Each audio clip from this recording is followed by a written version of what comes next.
ఇశ్రాయేలీలు బంగారం, వెండి, రాగి, విలువైన రత్నాలు, ఆభరణాలు తెచ్చారు.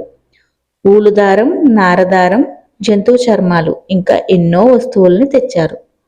వాళ్ళు ఎంతో ఉదారంగా ఇచ్చారంటే మోషే సరిపోయాయి, ఇక తీసుకురాకండి అని చెప్పాల్సి వచ్చింది. పనిని నేర్పుగా చేసే చాలామంది పురుషులు, స్త్రీలు గుడారాన్ని కట్టడానికి సహాయం చేశారు. ఆ పని చేయడానికి యెహోవా వాళ్లకు కావలసిన తెలివినిచ్చాడు.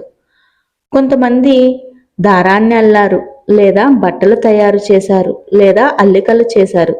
వేరే వాళ్ళు రత్నాలతో అలంకరించారు, బంగారం పని చేశారు, చెక్కను చెక్కారు. యెహోవా వాళ్లకు చెప్పినట్లే ప్రజలు గుడారాన్ని కట్టారు. ఒక అందమైన తెరతో వాళ్ళు గుడారాన్ని 2 భాగాలుగా వేరు చేశారు. ఒకటి పవిత్ర స్థలం,